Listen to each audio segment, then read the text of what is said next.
Well, hello, beautiful souls. Welcome back to Channel Your Light, Own Your Intuitive. Sharing is caring when it comes to divine guidance and beautiful high vibrational energy. So a shift has occurred. You cannot go back. I'm not sure who that message is for, but it's very clear. Welcome to the gold mine. There's something about gold mines coming up.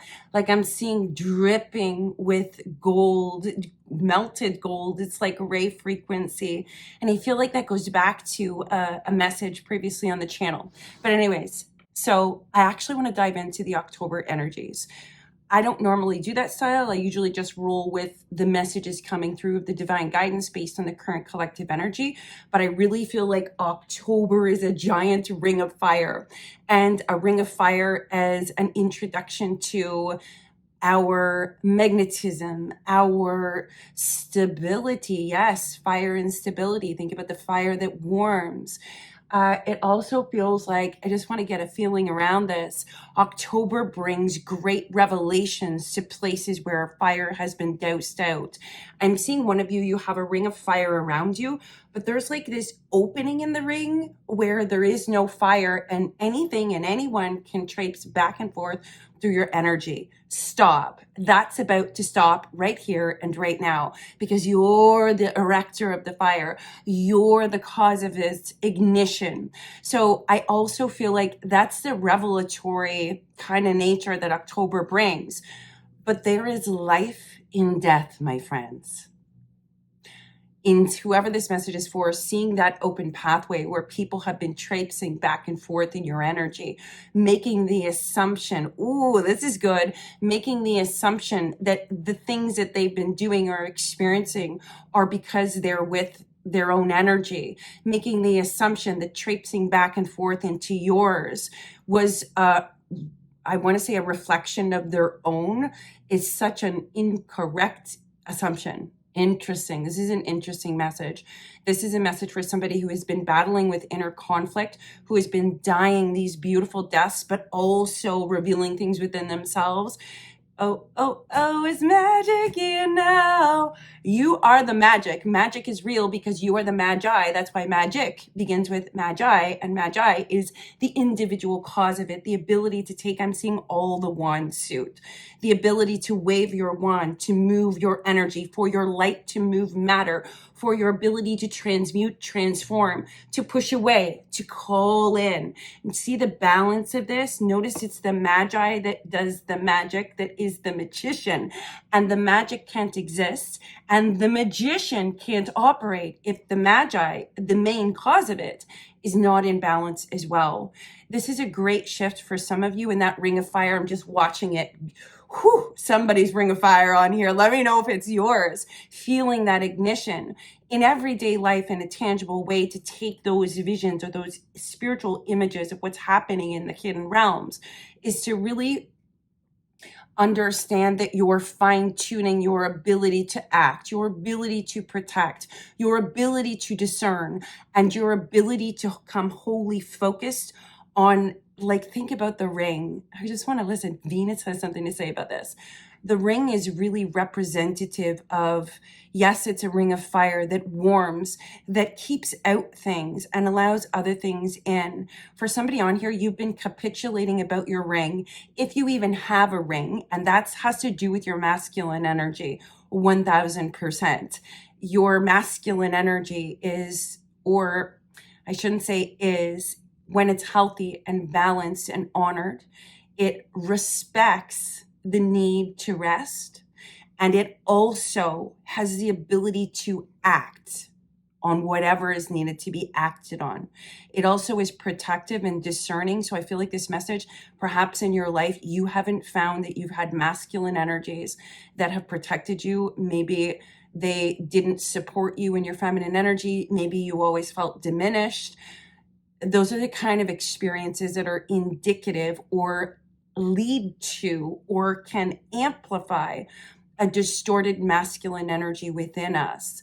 So the external obviously is a reflection of the internal, and vice versa. If you can't stand up for yourself, if you don't have confidence in what you do, if you have a lot of doubt, if you have a lot of issues with worth, and you kind of go to other people, subtly and unconsciously to get your worth boosted up by somebody outside of you, those are indicators that you have a wounded masculine inside of you, a distorted masculine, depending on the context or your life or your journey.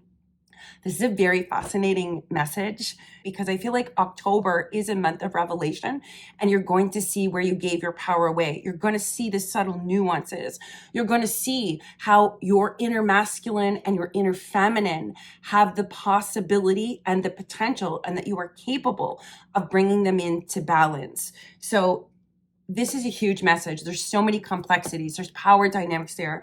You could look at it as gender-based, but I'm not. I'm looking at it as in, our masculine energy is what do we do, how we support, what we lift up, what we protect, what we discern. Whereas our feminine energy is what we are. Who are we being in the moment? And if these two are not aligned, if your masculine energy cannot support your feminine being, well, that's a great imbalance. These things are shifting and coming into balance. October is a huge month.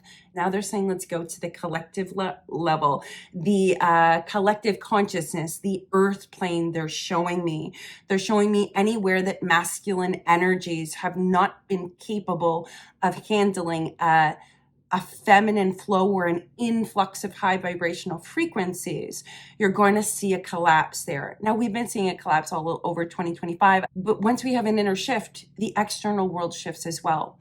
And once there is an external shift in one area of the world because of their inner shifts, that impacts all the other external factors in the world, which potentially causes them to go into their inner world, which creates an inner shift.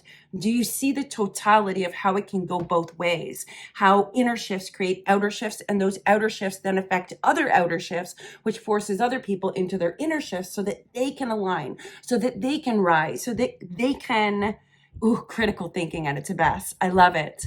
So I'm being told, pull a card for the October energies and what we're really dealing with, I guess you could say, collectively. Now, some of you may find that you are observing this in others. You may have found yourself, this soul yearning arising within you to be in your power. And really, what is that actually? It's you in your power, is you affirming you. That's it. It's not about power over others. It's not about exerting power into the world, although you are more capable of doing that when you balance this out. It's about you being in power of you. So that's why they call it empowerment. That's also synonymous with the word empath. An empath is an intuitive pathway to self-growth, discovery, and ascension.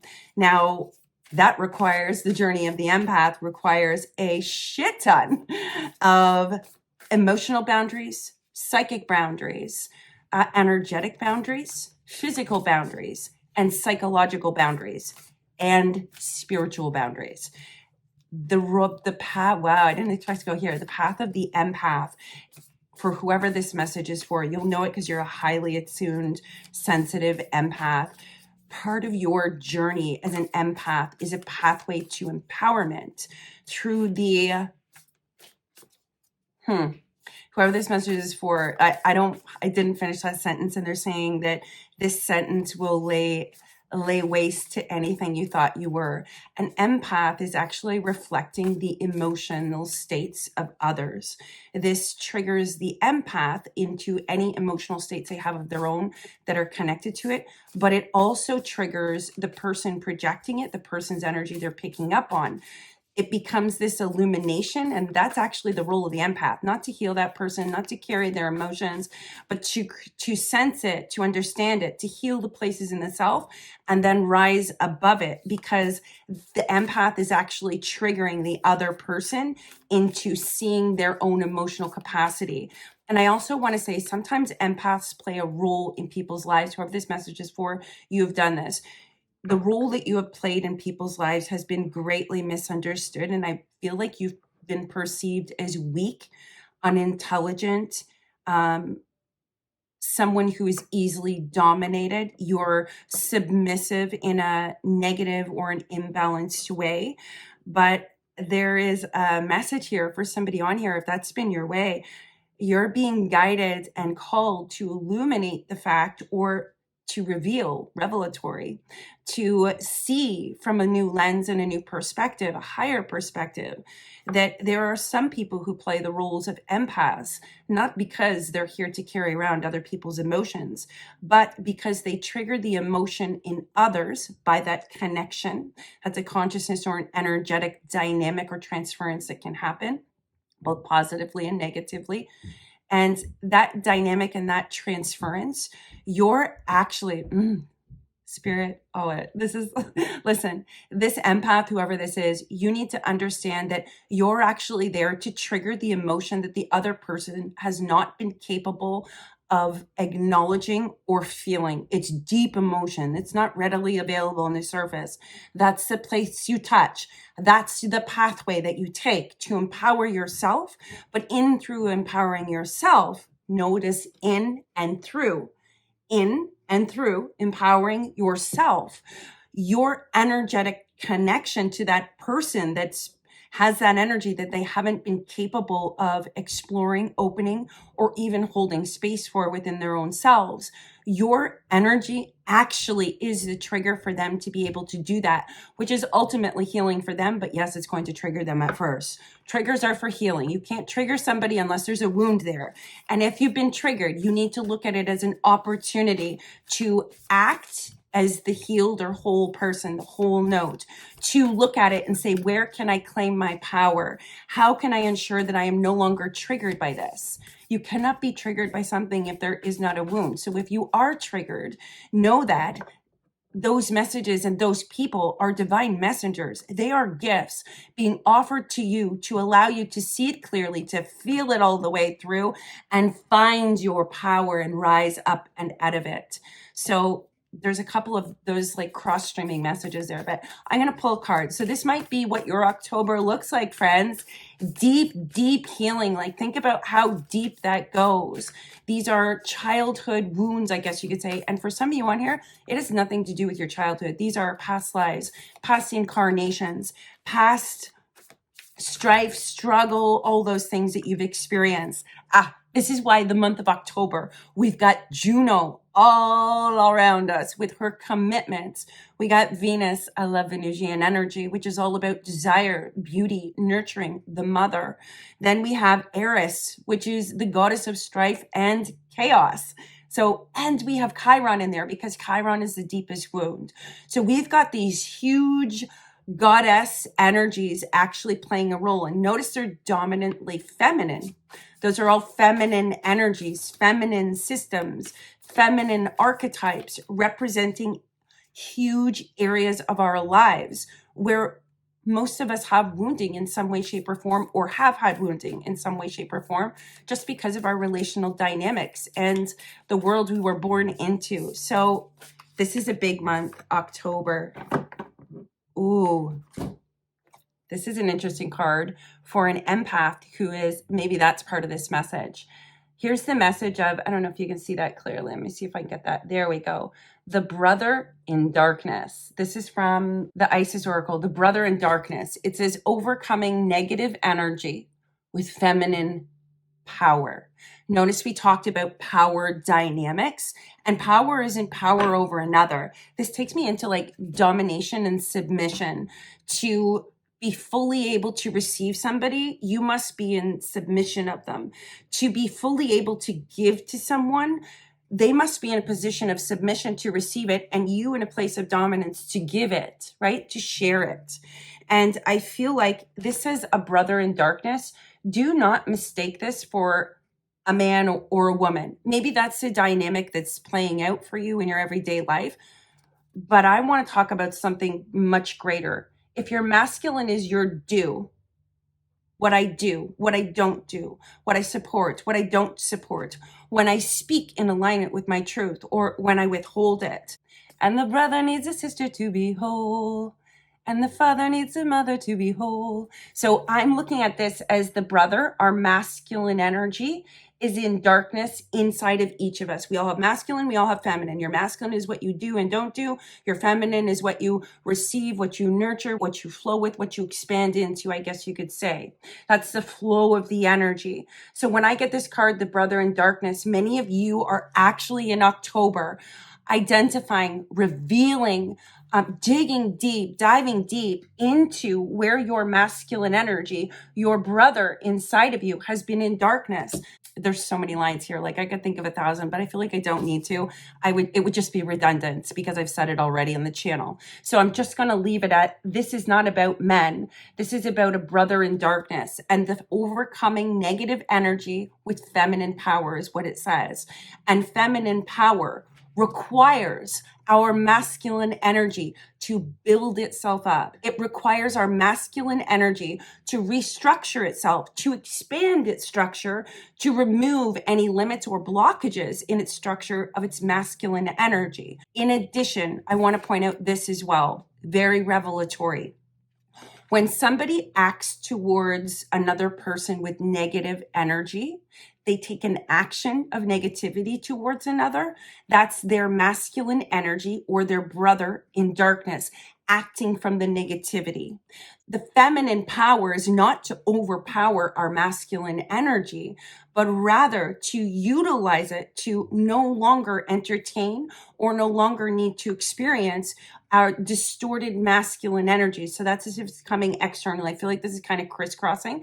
And you know what, friends? It is what it is. I'm tuning into the beautiful collective that is going to be catching this video. May you only take what resonates for you. Sometimes you need to allow things to percolate, and later on in the day or later on in the week, you're going to see in your everyday life how this, what was just described, played out. That's the beauty of divine guidance, one step ahead every single time. And this is because it has the higher perspective, the overview. It sees into the deepest shadows of our unconscious, where we consciously don't have a clue. We can't even see it. So please accept this. Be in reception of this message. If you have come here for guidance, if you have come here just to feel an energy, depending on what you came here for, is really important. It's like, what's your intention? You can actually take this message and intend to see where in your life it may play out. You may get the message back. It's not regarding your life. Good on you. Follow that intuition. Trust that knowing. That's enabling your masculine energy to support your feminine intuition. And we all have feminine intuition, and we all have a masculine. The question is, does our masculine support us? Does it protect us? Is it I want to say stabilizing you? Does it see clearly without the need of distortions? Or is it acting or not acting from distortions? Notice that in yourself. Notice it in others. Notice things around you. Where October brings great power for whoever this message is for. Like, I mean, great inner power. And that's significant because power is not found outside of you.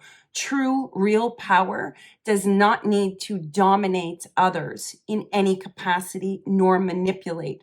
True power doesn't require the affirmation or the validation of anything outside of it.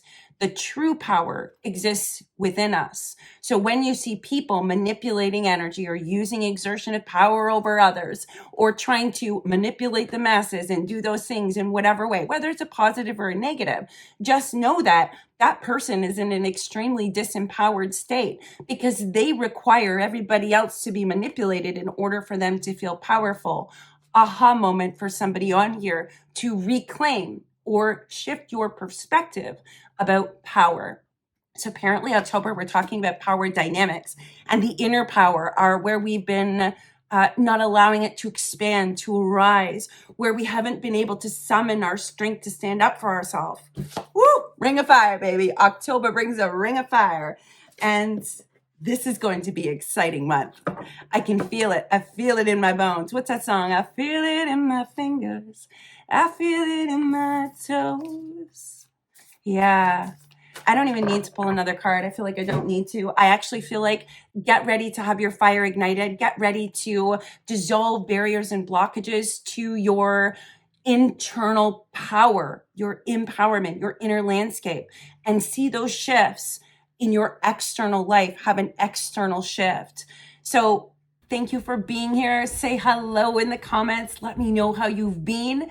And I will see you in the next video or the next session with Spirit.